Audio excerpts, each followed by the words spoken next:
മഹാനായ ഉമറുൽ ഫാറൂഖ് റളിയല്ലാഹു തആല അൻഹു മഹാനായ സഅദ് റളിയല്ലാഹു അൻഹുവിന് ഉപദേശം നൽകി കൊടുക്കുന്നുണ്ട്.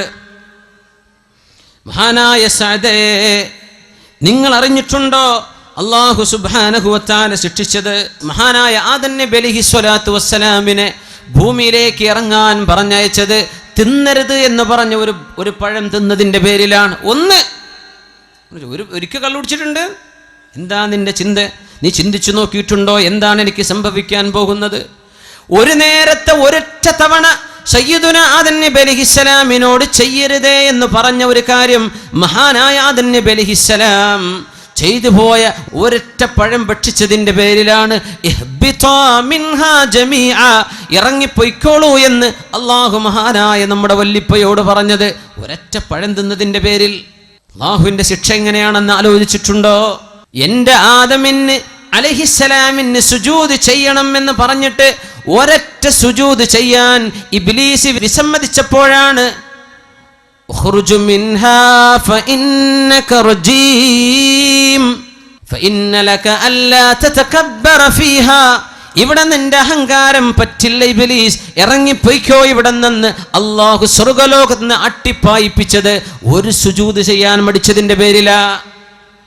നിസ്കാരം ഖളാക്കുന്ന ചെറുപ്പക്കാര, ഒരു നിസ്കാരത്തിലെ എത്ര സുജൂദാണ് നമ്മൾ ചെയ്യാതെ പോകുന്നത്? ആലോചിക്കണം. നിസ്കാരം ഖളാക്കുന്ന ചെറുപ്പക്കാര, നിന്റെ നിസ്കാരത്തിന്റെ ഗൗരവം നീ ആലോചിച്ചിട്ടുണ്ടോ? ഒരൊറ്റ സുജൂദ് ചെയ്യാത്ത ഇബ്ലീസിനെ അല്ലാഹു അട്ടിയോടിച്ചിട്ടുണ്ട്. അല്ലാഹുവിന്റെ ശിക്ഷ ഭയങ്കരമാണ് സഅദേ എന്ന് മഹാനായ സഅദ് റളിയല്ലാഹു അൻഹു ഗവർണറായിരിക്കെ അമീറുൽ മുഅ്മിനീൻ എഴുതി കൊടുക്കുന്നു ഉമറുൽ ഫാറൂഖ് റളിയല്ലാഹു അൻഹു. അങ്ങനെ പേടിച്ചപ്പോഴാണ് മഹാനായ മാഇസ് ഇബ്നു മാലിക് റളിയല്ലാഹു തആല അൻഹു ഓടി വന്നത് അല്ലാഹുവിന്റെ റസൂലിന്റെ മുമ്പിലേക്ക്. അവർ മദീനത്ത് നിന്ന് കല്യാണം കഴിച്ചൊരു സ്വഹാബിയാണ്. ഒരു പെണ്ണുമായി സ്നേഹത്തിലായിരുന്നു, അടുപ്പത്തിലായിരുന്നു. ഇതൊക്കെ ദുനിയാവ് ഖിയാമത്ത് നാൾ വരെ വരാൻ പോകുന്ന കഥകൾ ഇതാണ്. അതിൻ്റെയൊക്കെ സാമ്പിളുകൾ അല്ലാഹു തആല അന്ന് തന്നെ കാണിച്ചെന്ന്. ഇതൊക്കെ ഈ ലവ് സ്റ്റോറിയൊക്കെ ഇനിയും നടക്കും ലോകത്ത്. എന്ത് നമ്മൾ ചെയ്യണം? ഒരു മുസ്ലിം എന്ത് ചെയ്യണം? ഒരു മുസ്ലിം എന്ത് ചെയ്യണം? അല്ലാഹുവിന്റെ റസൂലിനോട് വന്ന് പറഞ്ഞു, യാ റസൂലല്ലാഹ്, അല്ലാഹുവിന്റെ റസൂലേ, ഇന്നൽ അബ്അദ ഖദ് സനാ യാ റസൂലല്ലാഹ്. ആരാരുമില്ലാത്തൊരു നേരത്തെ തക്കം പാർത്ത് ഈ തന്നോട് ചങ്ങാത്തം കാണിച്ച പെണ്ണിന്റെ കൂടെ ഒരുമിച്ച് കിടന്ന് സിന ചെയ്ത് വ്യഭിചരിച്ച ആ ഒരു സാഹചര്യത്തിൽ ഓടി വന്നിട്ട് പറഞ്ഞു, പിശാച് പലതും മോഹിപ്പിക്കും. പിശാച് പറയും കുഴപ്പമില്ലല്ലോ, പിശാച് പറയും ആരും അറിയില്ലല്ലോ, പിശാച് പറയും ഇത് ഒരിക്കലാണല്ലോ, പിശാച് പറയും തിരക്കേടില്ലല്ലോ. തിന്മകൾ ഇങ്ങനെ മനോഹരമാക്കി തന്ന് അത് ചെയ്തു കഴിഞ്ഞാൽ പിശാച് വിട്ടുനിൽക്കും, എന്നെ കുറ്റം പറയല്ലേ എന്ന്. ഇതാണ് തിന്മയുടെ വിഷയം. ഇത് തന്നെ സംഭവിച്ചു മാഇസ് ഇബ്നു മാലിക് റളിയല്ലാഹു അൻഹുവിന് സംഭവിച്ചു പോയി. തിന്മ സംഭവിച്ചു പോയി. എന്താ മുഅ്മിനെ? ഒരു ചെറുപ്പക്കാരൻ്റെ അനുഭവം പറഞ്ഞു. അള്ളാഹു അദ്ദേഹത്തിന് പുറത്തു കൊടുക്കുമാറാകട്ടെ. അദ്ദേഹം തൗബ ചെയ്ത് മടങ്ങി ദ്വാരക്കാനൊക്കെ പറഞ്ഞിട്ടുണ്ട്. ഒരു പെണ്ണിൻ്റെ മുഖത്ത് കണ്ണുയർത്തി നോക്കാത്ത ചെറുപ്പക്കാരൻ, അത് നിങ്ങളെ ജില്ലക്കാരനാണ്. പക്ഷെ ആളെ പേരൊന്നും ഞാൻ പറയില്ല, നിങ്ങൾ ചോദിച്ചാലും പറഞ്ഞു തരില്ല, അത് കോൺഫിഡൻഷ്യലാണ്. അങ്ങനെ നടന്നൊരു ചെറുപ്പക്കാരൻ വ്യഭിചരിച്ചു. ഇവിടെ അല്ല, ഗൾഫിൽ വ്യഭിചാരം സംഭവിച്ചു. ഞാൻ അന്തം വിട്ടുപോയി റബ്ബേ. ഇങ്ങനെ അതും എപ്പോഴും ദിക്റും സ്വലാത്തും ചൊല്ലി നടക്കുന്ന ചെറുപ്പക്കാരൻ, വളരെ സ്വാലിഹിങ്ങളുടെ കൂടെ വലിയ വലിയ അറിയപ്പെടുന്ന ഉസ്താദന്മാരുടെ കൂടെ ഒക്കെ പരിചയമുള്ള ആൾ. മനുഷ്യൻ്റെ കഥ ഇത്രയേ ഉള്ളൂ. നമ്മൾ സ്വലാത്തും ദിക്റൊക്കെ ഉണ്ടല്ലോ എന്ന് വിചാരിച്ച് നടക്കല്ലേ, നമ്മളൊക്കെ പിശാച് തട്ടിക്കൊണ്ടുപോകും. ചില നേരത്ത് ബുദ്ധിയൊക്കെ പോകും. എത്ര അച്ചടക്കമുള്ള മക്കളാണ് മദ്രസയിൽ 8ഉം 10ഉം കൊല്ലം പഠിച്ച പെൺകുട്ടികളാണ് കണ്ടവൻ്റെ കൂടെ ഇറങ്ങിപ്പോകുന്നത്. ആലോചിക്കണം, പഠിക്കാത്തതുകൊണ്ടാണോ? ഉമ്മയും വാപ്പിയും നല്ല മനുഷ്യന്മാർ ഇറങ്ങിപ്പോണില്ലേ? ചാടിച്ചു കൊണ്ടുപോകുന്ന ചെറുക്കന്മാരില്ലേ? ഇവരൊക്കെ പഠിക്കാത്തതുകൊണ്ടാണോ? അല്ല, ഒരു നേരത്തെ പിശാച് ചിന്തിപ്പിക്കുകയാണ്. അള്ളാഹിനോട് കാവൽ കിട്ടണമെങ്കിൽ തഹജ്ജുദ് നിസ്കരിച്ചോളി. അള്ളാഹു കാവൽ തരട്ടെ, അള്ളാഹു കാവൽ തരട്ടെ. ഇങ്ങനൊരു പെണ്ണിൻ്റെ മുഖത്ത് കണ്ണുയർത്തി നോക്കാത്തൊരു ചെറുപ്പക്കാരൻ ഒരു പെണ്ണുമായി വ്യഭിചരിച്ചു എന്ന് കേട്ടവൻ ഞാൻ അത്ഭുതപ്പെട്ടു. യാ റബ്ബേ, ഇങ്ങനെ സംഭവിക്കോ? ഇങ്ങനെ സംഭവിക്കോ? കള്ളു കുടിച്ച് നടക്കുന്ന ആളെ പറ്റിയാണെങ്കിൽ നമുക്ക് ഓക്കെ, അവന് ബുദ്ധിയില്ലാത്ത മനുഷ്യനാണ്. ആ ചെറുപ്പക്കാരൻ ഭയങ്കര വിഷമത്തിലാണ്. അള്ളാഹു പുറത്തു കൊടുക്കട്ടെ, അള്ളാഹു പുറത്തു കൊടുക്കട്ടെ. അള്ളാഹു ഓർക്കും, നമ്മളെല്ലാവർക്കും അള്ളാഹു പുറത്തു തരട്ടെ. മനുഷ്യന്മാർ അറിഞ്ഞു കേൾക്കുമ്പോൾ നമ്മൾ ബേജാറാണ്. ഇത് ആരും അറിഞ്ഞാൽ അദ്ദേഹം പഠിച്ചവനും തമ്മിലുള്ള വിഷയമാണ്. പക്ഷെ അദ്ദേഹത്തിൻ്റെ മസ്അല ചോദിക്കാൻ വേണ്ടി വിളിച്ചു. ഞാൻ പറഞ്ഞു കൊടുത്തു. എന്തൊരു വിഷമം. ഇന്നൽ അബ്അദ ഖദ് സനാ, നബിയേ അല്ലാഹുവിൽ നിന്ന് അകന്ന് ജീവിച്ച ഈ മനുഷ്യൻ വ്യഭിചരിച്ചിട്ടുണ്ട് നബിയേ. ഞാൻ പറഞ്ഞ വാക്കാണ് അബ്അദ്, ഞാൻ അകന്നു പോയല്ലോ നബിയേ. ബോധമുണ്ടായിരുന്ന നല്ല ആളാ, പക്ഷെ എന്ത് ചെയ്തു, ഒരു സാഹചര്യത്തിൽ പെട്ടുപോയി നബിയേ. അല്ലാഹുവിൻ്റെ റസൂല് ചോദിച്ചു, ഇബ്തഇദ്, പോ ഇവിടുന്ന് പോ മായിസ്, നിങ്ങൾ എന്തായി പറയുന്നത്, പോന്ന് പറഞ്ഞു. ആട്ടി ഓടിച്ചു. വീണ്ടും വന്നു. സ്വഹീഹ് മുസ്ലിമിലുണ്ട്, ഇമാം അബൂ ഹക്കീം മുസ്തദ്റക്കിൽ ഉദ്ധരിച്ചു, ഒരുപാട് തിർമിദി ഇമാം, ഒരുപാട് സ്വഹാബികൾ വന്നിട്ടുള്ള അതിൻ്റെ മുജ്മലായി എടുത്താൽ അതിൻ്റെ ആകത്തുക ഭയങ്കര അത്ഭുതമാണ്. ആ സംഭവം പോകാൻ വേണ്ടി പറഞ്ഞു. വീണ്ടും വന്ന് പറഞ്ഞു, ഇന്നൽ അബ്അദ ഖദ് സനാ, നബിയേ അല്ലാഹുവിൽ നിന്ന് ദൂരെയായി പോയ ഞാൻ വ്യഭിചരിച്ചല്ലോ നബിയേ, പോന്ന് പറഞ്ഞു. തുബ് ഇലല്ലാഹി വസ്തഗ്ഫിർ, അല്ലാഹുവിനോട് പൊറുക്കലിനെ ചോദിക്ക്, തൗബ ചെയ്യ്, പോ എന്ന് പറഞ്ഞു. വീണ്ടും തിരിച്ചു വന്നു. നബി തങ്ങൾ ചോദിച്ചു, നിങ്ങളൊന്ന് നോക്കിൻ, അബിഹി ജുനൂൻ, മായിസിന് ഭ്രാന്തുണ്ടോ എന്ന് പോയി നോക്കിൻ സ്വഹാബത്തെ. അവർ പറഞ്ഞു, നബിയേ മാ അറഫ്നാ ബിഹി ജുനൂന, ഭ്രാന്തുള്ളതായിട്ട് ഞങ്ങൾക്കറിവില്ല നബിയേ. സ്വഹാബി പിന്നെയും വന്നു, നബിയേ എന്നെ ശുദ്ധിയാക്കി തരണം നബിയെ, ശുദ്ധിയാക്കണം.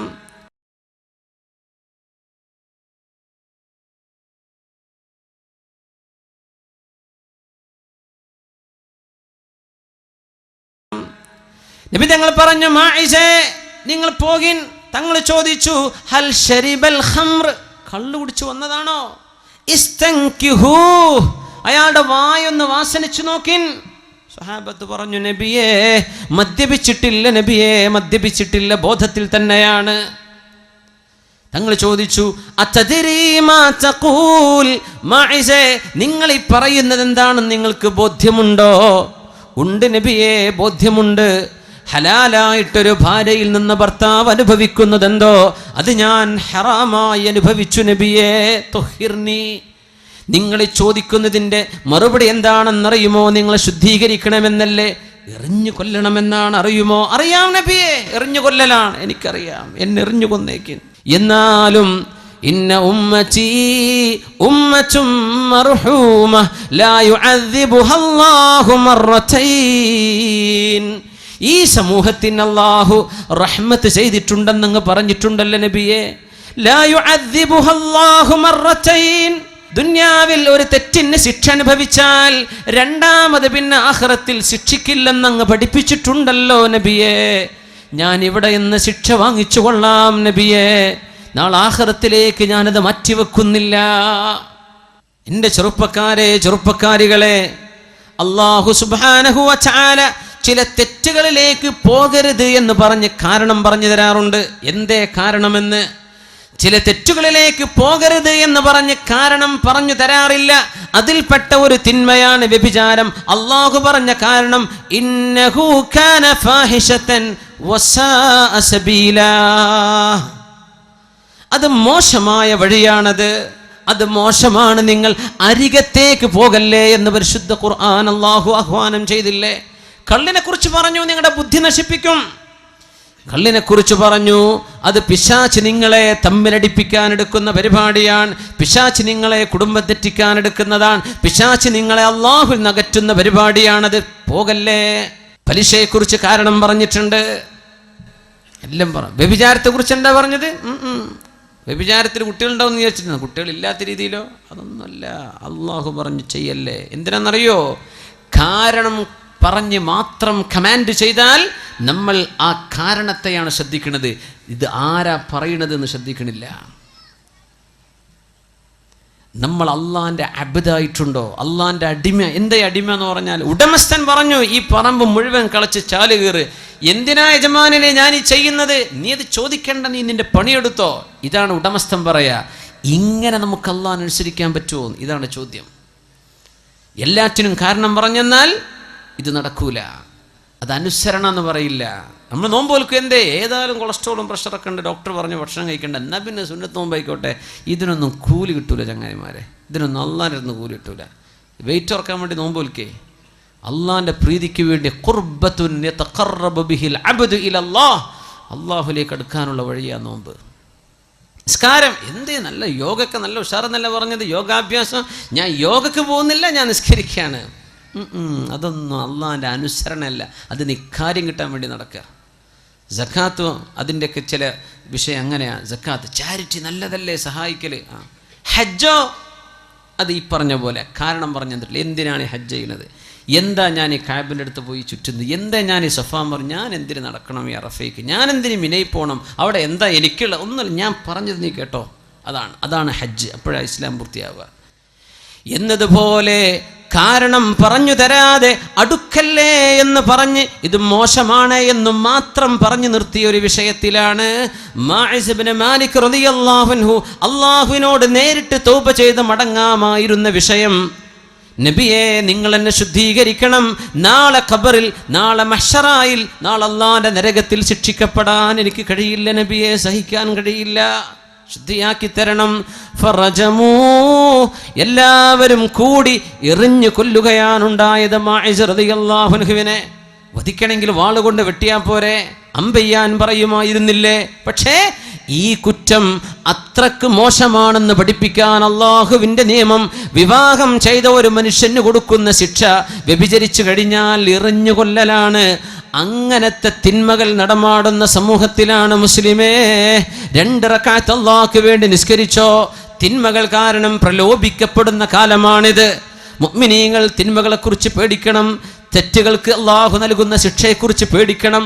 ആ പേടി കൊണ്ടാണ് ഗാമിദി കുടുംബത്തിൽപ്പെട്ട ഒരു പെണ്ണ്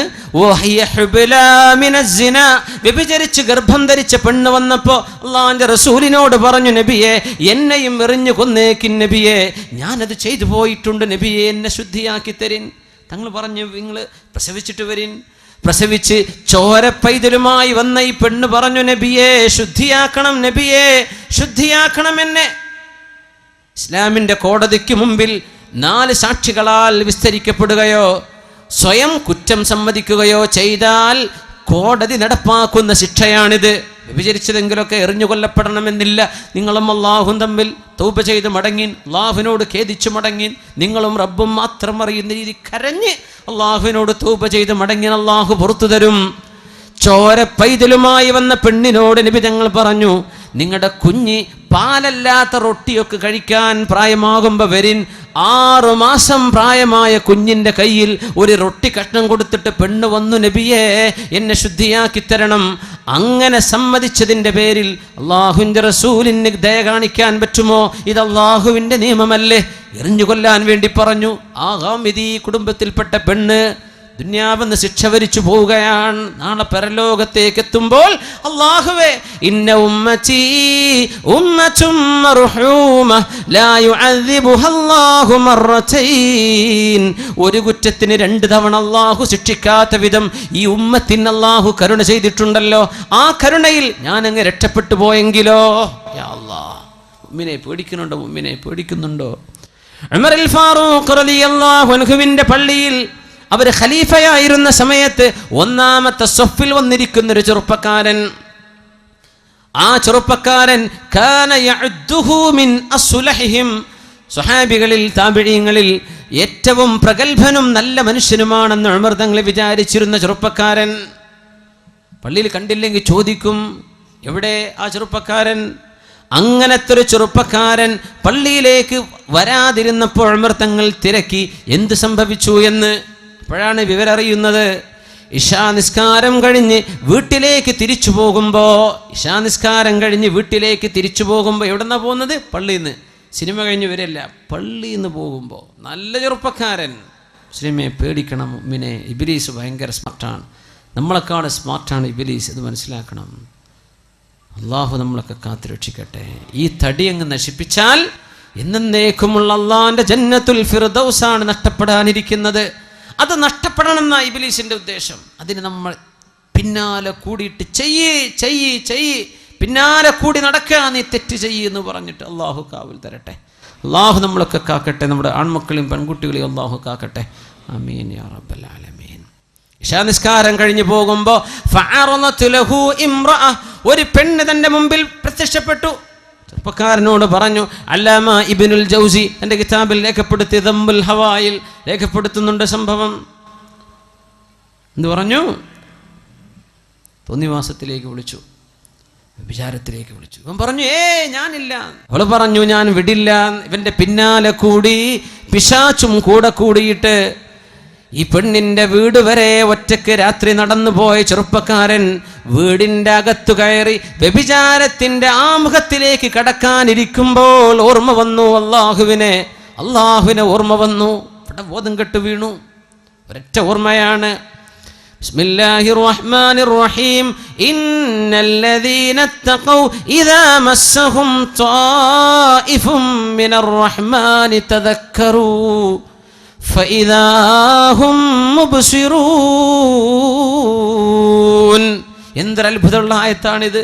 ആയത്തിനർത്ഥം ഇന്നല്ലദീന തഖൗ, തഖ്വയുള്ള ആളുകൾ, ഇദാ മസ്സഹും ത്വായിഫും മിനശ് ശൈത്വാനി തദക്കറൂ, തിന്മയുടെ എന്തെങ്കിലും ഒരു ലാഞ്ചന അവരുടെ മനസ്സിലേക്ക് വന്നു കഴിഞ്ഞാൽ, ആർക്ക്?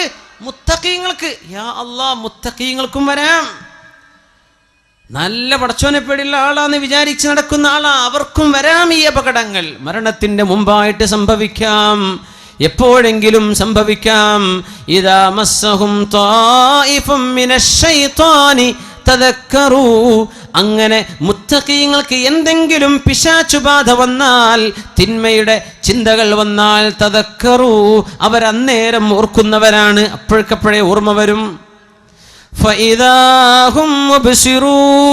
അല്ലാഹ്, ഞാൻ എന്താ റബ്ബേ ചെയ്യാൻ പോയി? എന്താണ് പടച്ചവനെ ഞാൻ ചിന്തിക്കുന്നത്? പടച്ചവനെ എനിക്ക് പുറത്തു തരണേ. ഫഇദാഹും മുബ്സിറൂൻ, ഉടനെ തന്നെ അവർക്ക് കണ്ണു തുറക്കും.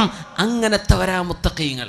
അല്ലാഹുവിനെ ഭയപ്പെടുന്നവർ ഉടനെ അവർക്ക് കണ്ണു തുറക്കും. പിശാചിന്റെ ബാധ വരുമ്പോഴേക്കും ഈ ചെറുപ്പക്കാരന് ഓർമ്മ വന്നു, ഈ ചെറുപ്പക്കാരന് ബോധം വന്നു. അപ്പോൾ ബോധം വന്നതും ഇയാൾ ബോധം കെട്ടു വീണു. അള്ളാഹിനെ പറ്റി ഓർമ്മ വന്നു, തിന്മയിലേക്ക് പോവുക. ബോധം പോയപ്പോൾ ഈ പെണ്ണും തൻ്റെ കൂട്ടുകാരിയും ഇവനെ താങ്ങിപ്പിടിച്ചിട്ട് ഇയാളുടെ വീടിൻ്റെ മുറ്റത്ത് കൊണ്ടുപോയി കിടത്തി. അപ്പോൾ വൃദ്ധനായ വല്യപ്പ മോനെ കാണാതെ കാത്തിരിക്കുകയാണ്. മോൻ എവിടെ പോയി? മക്കൾ ലേറ്റായിട്ട് വരുമ്പോൾ മാതാപിതാക്കൾ ശ്രദ്ധിക്കണം, മക്കൾ ലേറ്റ് ആവരുത്. അതാണ്, അതൊക്കെ ലേറ്റാവുന്ന പിശാചാണ്. തോന്നിയ നേരത്ത് വീട്ടിൽ കയറി വരിക, അങ്ങനെയൊന്നും ഉണ്ടാവരുത്. ഇൻഷാ അല്ലാഹ്. വല്യാപ്പ അങ്ങനെ കാത്തിരിക്കുക. അപ്പം ഈ വല്യാപ്പ മോനെ ഇവർ താങ്ങിപ്പിടിച്ച് കൊണ്ടുവരാ. എൻ്റെ കുട്ടികൾ എൻ്റെ കുട്ടിക്ക് പറ്റിയത് അറിയില്ല, അവിടെ ബോധം കെട്ട് വീണ് കണ്ടെന്നു, ഞങ്ങൾ കൊണ്ടുവരാമെന്നാണ്. എവിടെ? ഇവർ പഠിപ്പിക്കാൻ കൊണ്ടുപോയതാ. മുഖത്ത് വെള്ളം തെളിച്ച് ബോധം വന്നപ്പോൾ ഈ ചെറുപ്പക്കാരൻ ചോദിച്ചു, വാപ്പാ, ഖലീഫ ഉമറുൽ ഫാറൂഖ് റളിയല്ലാഹു തആല അൻഹു, എൻ്റെ അമീറുൽ മുഅ്മിനീനോടൊന്ന് ചോദിക്കണം, എന്താണ് മാ ജസാഉ മൻ ഖാഫ മഖാമ റബ്ബിഹ്? അല്ലാഹുവിൻ്റെ മഹത്വം മനസ്സിലാക്കി പേടിച്ചു പോയൊരു ചെറുപ്പക്കാരന് എന്ത് പ്രതിഫലമാണ് നാളെ അള്ളാഹു നൽകുക എന്ന് ഒന്ന് ചോദിക്കണം അമീറുൽ മുഅ്മിനീനോട്. മോനോട് പറഞ്ഞു, മോനെ കഥ പറയിൻ, എന്താ മോനെ പറ്റിയത്? വാപ്പ എന്നോട് ചോദിക്കല്ലിൻ, മോൻ പറ, മോൻ എന്ത് പറ്റി? കഥ പറഞ്ഞു കൊടുത്തു. വാപ്പ ഇത് കേട്ടിട്ട് മോൻ്റെ റിക്വസ്റ്റ് അമീറുൽ മുഅ്മിനീനെ അറിയിക്കാൻ പോയപ്പോഴേക്കും മരണത്തിന്റെ വേദന വന്നു. ഉടനെ തന്നെ മരിച്ചു പോകുന്നു ഈ ചെറുപ്പക്കാരൻ. വല്യാപ്പ വന്നപ്പോഴേക്കും മരിച്ചിട്ടുണ്ട്. ഉമർ ഫാറൂഖ് തങ്ങളെ ജനാസ നിസ്കരിക്കാൻ വേണ്ടി വിളിച്ചു കൊണ്ടുവന്നു വീട്ടിലേക്ക്. അമീറുൽ മുഅ്മിനീൻ കടന്നു വന്നിട്ട് ബഹുമാനപ്പെട്ടവർ കഥ കേട്ടിട്ട് പറഞ്ഞു, വലിമൻ ഖാഫ മഖാമ റബ്ബിഹി ജന്നതാൻ. ഖബറിലേക്ക് വെച്ച് ഉമർ ഫാറൂഖ് തങ്ങളും സ്വഹാബികളും ഈ ചെറുപ്പക്കാരനെ ഖബറിലേക്ക് താഴെ വെച്ച് ഉമർ തങ്ങൾ ഇത് തന്നെ പറഞ്ഞുകൊണ്ടിരുന്നു, വലിമൻ ഖാഫ മഖാമ റബ്ബിഹി ജന്നതാൻ ഫബിഅയി ആലാഇ റബ്ബികുമാ തുകദ്ദിബാൻ. അള്ളാഹുവിനെ ഭയപ്പെട്ട് ജീവിക്കുന്നവർക്ക് രണ്ട് സ്വർഗമുണ്ട്. എനിക്കെന്താണ് അള്ളാഹിനെ ഭയപ്പെട്ട ചെറുപ്പക്കാരന് എന്ത് ലഭിക്കുമെന്ന് ചോദിക്കൂ ഉപ്പാ. ഉമർ ഫാറൂഖ് തങ്ങളോട് മറുപടി വന്നു, വലിമൻ ഖാഫ മഖാമ റബ്ബിഹി ജന്നതാൻ. തിന്മ ചെയ്യാൻ അവസരമുണ്ടായിട്ട് ചെയ്യാത്ത പെങ്ങളെ, ചെയ്യാത്ത പെൺകുട്ടി, തിന്മ ചെയ്യാൻ അവസരമുണ്ടായിട്ട് ചെയ്യാതിരുന്ന ചെറുപ്പക്കാരായ എൻ്റെ സഹോദര, നിനക്കല്ലാഹു നൽകുന്നത് 2 സ്വർഗമാണെങ്കിൽ ഹറാമിന്റെ പിന്നാലെ നീ പോവേണ്ടതുണ്ടോ? ഈ വാക്കിങ്ങനെ പറഞ്ഞപ്പോ ഖബറിന്റെ ഉള്ളിൽ നിന്ന് ഉമറുൽ ഫാറൂഖ് എന്നവരെ അസ്ഹാബും കേൾക്കുന്നത് ബലാ ഖദ് വജത്തുഹുമാ അമീറുൽ മുഅ്മിനീൻ, ആ 2 സ്വർഗം എനിക്കെന്റെ റബ്ബ് നൽകിക്കഴിഞ്ഞു. മരണത്തിന് ശേഷം, മരിച്ചു പോയതിന് ശേഷം ഖബറിൽ നിന്ന് സംസാരമുണ്ടായ എത്രയോ അനുഭവങ്ങൾ ഉലമാ രേഖപ്പെടുത്തിയിട്ടുണ്ട്. മഹാനായ ഇബ്നു അബി ദുനിയ അവരുടെ കിതാബുൽ മഖാബിറിൽ ഇഷ്ടം പോലെ സംഭവങ്ങൾ രേഖപ്പെടുത്തി കാണുന്നു. സുബ്ഹാനല്ലാഹ്, മരണത്തിന്റെ ശേഷം ഖബറിൽ നിന്ന് കേട്ട ശബ്ദമായിരുന്നു അത്. കിട്ടി, എനിക്ക് 2ഉം അല്ലാഹു തന്നു, 2 സ്വർഗം തന്നിരിക്കുന്നു, അല്ലാഹു എനിക്ക് വാക്ക് തന്നിരിക്കുന്നു. അമീറുൽ മുഅ്മിനീൻ, നിങ്ങൾ ഈ പറഞ്ഞത് എനിക്ക് കിട്ടിയിട്ടുണ്ട് എന്ന്. സുബ്ഹാനല്ലാഹ്, മുഅ്മിനീങ്ങൾ പേടിക്കേണ്ടവരാ, നന്നായി പേടിക്കേണ്ടവരാ. മുഅ്മിനെ ആണും പെണ്ണും പേടിക്കണം. ഇബ്നു അബ്ദുറഹ്മാൻ എന്ന് പറഞ്ഞ ഒരു ചെറുപ്പക്കാരന്റെ കഥ അല്ലാമ ഇബ്നുൽ ജൗസി ഉദ്ധരിക്കുന്നുണ്ട്. അവര് റോമക്കാരോട് പടപൊരുതാൻ പോയതാണ്. റോമക്കാരോട് യുദ്ധം ചെയ്യാൻ വേണ്ടി പോയി. അങ്ങനെ റോമക്കാരുടെ കോട്ടകൾ പിടിച്ചടക്കി ആഴ്ചകളോളം അവിടെ ക്യാമ്പ് ചെയ്ത് കഴിയുമ്പോൾ മുസ്ലിമായ ഒരു ചെറുപ്പക്കാരൻ്റെ മനസ്സിലേക്ക് തിന്മ വരികയാണ്. റോമക്കാരികളെന്ന് ക്രിസ്ത്യാനികളാണ്. അവരിൽപ്പെട്ട ഒരു പെണ്ണ് തൻ്റെ ബാൽക്കണിയിലൂടെ മുഖം കാണിച്ച് പുറത്തേക്ക് എത്തി നോക്കിയപ്പോൾ അവളുടെ സൗന്ദര്യം കണ്ടപ്പോഴേക്കും അതിൽ മയങ്ങിപ്പോയൊരു ചെറുപ്പക്കാരൻ. അതല്ലേ ഇന്ന് നടക്കുന്നത്, ഇന്നത്തെ കഥ അതല്ലേ. കുട്ടികൾക്ക് സ്കൂൾക്ക് പോകാൻ വയ്യ, കോളേജിലേക്ക് പോകാൻ വയ്യ. എന്താ നമുക്ക് അല്ലാഹു നൽകിയ കമ്മ്യൂണിക്കേഷൻ മീഡിയകൾ, നിങ്ങളുടെ മൊബൈൽ ഫോണുകൾ അടക്കം നിങ്ങൾ ഉപയോഗിക്കുന്ന തിന്മക്കാണെങ്കിൽ അല്ലാഹുവിനോട് മറുപടി പറയേണ്ടി വരും. നിങ്ങൾ എന്ത് കമ്മ്യൂണിക്കേഷൻ മീഡിയ ഉപയോഗിച്ചോ, സോഷ്യൽ മീഡിയ ഉപയോഗിച്ചോ, തിന്മ ചെയ്യാനോ വളർത്താനോ ആണെങ്കിൽ ആണേ പെണ്ണെ, അള്ളാഹുവിനെ മുൻനിർത്തി ഈ വേദിയിൽ വെച്ച് ഞാൻ നിങ്ങളെ അറിയിക്കുകയാണ്. ഇനി നിങ്ങൾക്ക് വേണ്ടത് ചെയ്യാൻ പറ്റും. നിങ്ങളുടെ കൈകളിൽ അള്ളാഹു തരുന്ന ഫോണും അള്ളാഹു തരുന്ന നെറ്റ്വർക്ക് കണക്ഷൻ, ഇത് അള്ളാഹു ചെയ്ത വലിയ നിഅമത്തല്ലേ. എത്ര നന്മകൾ പഠിക്കാൻ പറ്റും, എത്രയേറെ നല്ല നല്ല കാര്യങ്ങൾ കേൾക്കാനും അറിയാനും പറ്റും. അതിൻ്റെ ഒക്കെ പകരം അശ്ലീലമായത് കാണുവാനോ അയച്ചു കൊടുക്കാനോ കമന്റ് ചെയ്യാനോ മറുപടി പറയാനോ, നിക്കാഹിന്റെ ബന്ധമില്ലാതെ ഒരന്യാണിനോടോ പെണ്ണിനോടോ സംസാരിക്കുന്നതോ, നീ കഥ പറയുന്നതോ, മെസ്സേജ് അയക്കുന്നതോ, കമന്റ് ചെയ്യുന്നതോ, നീ ലൈക്കോ ഡിസ്ലൈക്കോ ചെയ്യുന്നത് അള്ളാഹുവിനോട് ചെയ്യുന്ന തെറ്റാണ്, കുറ്റമാണ്, തിന്മയാണ്. അള്ളാഹുവിനോട് ഇസ്തിഗ്ഫാർ ചെയ്ത് മടങ്ങേണ്ടി വരും, പൊറുക്കലിന് ചോദിക്കേണ്ടി വരും. ഒരൊറ്റ പെണ്ണ്, ആ പെണ്ണിനെ കണ്ടപ്പോ ഇബ്നു അബ്ദുറഹ്മാൻ ചോദിച്ചു, കൈഫസ് സബീലു ഇലൈകി, എനിക്കെങ്ങനെ നിന്നെ പ്രാപിക്കാൻ പറ്റും? അവൾ പറഞ്ഞു, തനസ്വർ, നീ ക്രിസ്ത്യാനിയാവണം. ഉടനെ തന്നെ തൻ്റെ കഴുത്തിലേക്ക് ക്രിസ്ത്യാനിയുടെ കുരിശിന്റെ മാലയണിഞ്ഞ് ഞാൻ ഇനി മുതൽ ക്രിസ്ത്യാനിയാണെന്ന് പറഞ്ഞ് കേവല പെണ്ണിന് വേണ്ടി ഇസ്ലാമിൽ നിന്ന് ഒളിച്ചോടിപ്പോയൊരു മനുഷ്യന്റെ കഥ നമ്മുടെ ആലിമീങ്ങൾ ഗൗരവത്തോടുകൂടെ പഠിപ്പിച്ചു തരുന്നുണ്ട്. ഇത് ഇന്നും നടക്കണില്ലേ? ഹിന്ദു പെണ്ണിന്റെ കൂടെ നടക്കുന്നവർ, ഹിന്ദുവിന്റെ കൂടെ പോയിട്ട് മുസ്ലിം പെൺകുട്ടി ഹിന്ദുവായി മാറുന്നത് മഅദല്ലാഹ്. മുസ്ലിമായൊരു മനുഷ്യൻ ഇസ്ലാം ഉപേക്ഷിച്ചു പോയാൽ അതിന് കൊടുക്കേണ്ട ശിക്ഷ, മിനിമം ശിക്ഷ അൽ ഖത്ലു, വധമാണെന്ന് പഠിപ്പിച്ച മതമാണ് ഇസ്ലാം. എന്താണെന്നറിയോ? ലോകത്തെ മറ്റു മനുഷ്യരോട്, അള്ളാഹുവിന്റെ മറ്റു സൃഷ്ടികളോട് ഇവൻ വിളിച്ചു പറയുന്നത്, ഇവൾ വിളിച്ചു പറയുന്നത് ഇസ്ലാമിനേക്കാളും മെച്ചമുണ്ടെന്ന് ഞാൻ മറ്റൊന്ന് കണ്ടിട്ടുണ്ടെന്ന പച്ചക്കള്ളമാണ്. അതിന് കൊടുക്കുന്ന ശിക്ഷയാണത്. തനസ്വർ, കുരിശുമാലയണിഞ്ഞ് ഈ പെണ്ണിനെ പ്രാപിക്കാൻ വേണ്ടി ഇബ്നു അബ്ദുറഹ്മാൻ എന്ന് പറഞ്ഞ ചെറുപ്പക്കാരൻ കടന്നു ചെന്നു. മുസ്ലിമീങ്ങൾ ആഴ്ചകളോളം അവിടെ ക്യാമ്പ് ചെയ്ത് റോമക്കാരോട് വിജയിക്കാൻ കഴിയാതെ തിരിച്ചു പോന്നു. എല്ലാവരും സങ്കടപ്പെട്ടു. നമ്മുടെ കൂടെയുള്ള ചെറുപ്പക്കാരെ നഷ്ടപ്പെട്ടു പോയല്ലോ.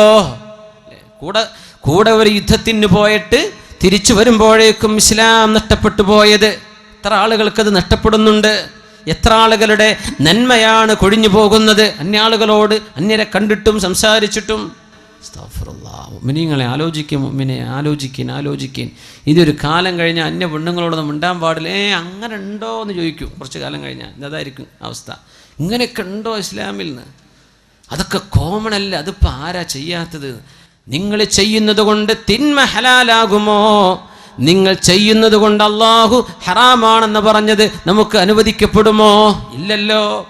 ഒരുപാട് മാസങ്ങൾ കഴിഞ്ഞ് ഇതേ സത്യവിശ്വാസികൾ റോമിലൂടെ കടന്നു പോകുമ്പോൾ അവർ ചോദിച്ചു, ഞങ്ങളുടെ കൂട്ടത്തിലുണ്ടായിരുന്ന പഴയ ഇബ്നു അബ്ദുറഹ്മാൻ നിങ്ങൾക്ക് ഓർമ്മയുണ്ടോ? ഇവിടെയുണ്ടോ? അവർ പറഞ്ഞുണ്ട്. അയാളൊന്ന് വിളിക്കിൻ. ഇപ്പോൾ ക്രിസ്ത്യാനിയെ കല്യാണം കഴിച്ച് അവരുടെ കൂടെ ജീവിക്കുകയാണ്, ഇസ്ലാം ഉപേക്ഷിച്ചിട്ട്. അങ്ങനെ ജനവാതിലിലൂടെ മേലെ തട്ടിൽ നിന്ന് താഴേക്ക് നോക്കിയിട്ട് തൻ്റെ കൂട്ടുകാർ കാണുമ്പോൾ ചോദിച്ചു, ഇബ്ന അബ്ദുറഹ്മാൻ മാ ഫഅല സ്വലാതുക വ ഖുർആനുക, നിന്റെ ഖുർആനും നിന്റെ നിസ്കാരമൊക്കെ എവിടെ പോയി അബ്ദുറഹ്മാൻ? ഇബ്ന അബ്ദുറഹ്മാൻ ഖുർആൻ പഠിച്ച ആളായിരുന്നു. മറുപടി എന്താ പറഞ്ഞെന്നറിയോ? ഉൻസിതുഹാ, ഞാനത് മറന്നുപോയി, ഒന്നും ഓർമ്മല്ല, ഖുർആനെല്ലാം മറന്നുപോയി. ഒരായത്തെനിക്ക് ഓർമ്മയുണ്ട്, അത് മാത്രം. റുബമാ യവദ്ദുല്ലദീന കഫറൂ ലൗ കാനൂ മുസ്ലിമീൻ, അത് മാത്രം ഓർമ്മയുണ്ട്, ബാക്കിയൊക്കെ ഞാൻ മറന്നിട്ടുണ്ട് ഖുർആൻ. അത് ഖുർആനിൻ്റെ മറ്റൊരത്ഭുതമാണ്. എല്ലാം മറന്നുപോയി. ഈ മറന്നു പോകാത്ത ഒരേ ഒരു വചനത്തിൻ്റെ അർത്ഥം എന്താണെന്നറിയോ? റുബമാ യവദ്ദുല്ലദീന കഫറൂ, അവിശ്വാസമാണ് നല്ലത്, മുസ്ലിമല്ലാതെ നടക്കലാണ് നല്ലത്, മുസ്ലിമിൻ്റെ വേഷം എനിക്ക് വേണ്ട എന്ന് ഇസ്ലാമിൻ്റെ വേഷവും ഇസ്ലാമിൻ്റെ സംസ്കാരവും മാറ്റിപ്പിടിച്ച ആളുകൾ നാളെ പരലോകത്ത് വിളിച്ചു പറയും, റുബമാ യവദ്ദുല്ലദീന കഫറൂ ലൗ കാനൂ മുസ്ലിമീൻ, ഞങ്ങളൊക്കെ മുസ്ലിമായിരുന്നെങ്കിലെന്ന് നാളെ അവിശ്വാസികൾ കൊതിച്ചു പോകും എന്ന് അള്ളാഹു പറഞ്ഞ ആ ഒരായത്ത് മാത്രം ബാക്കിയുണ്ട്. എന്നിട്ട് മുസ്ലിമാവാൻ തൗഫീഖ് ഉണ്ടായോ? ഉണ്ടായില്ല. എന്തേ? ഒരു പെണ്ണിനെ ചൊല്ലി അള്ളാഹുവിൽ നിന്ന് ഓടിപ്പോയ ആളാണ്.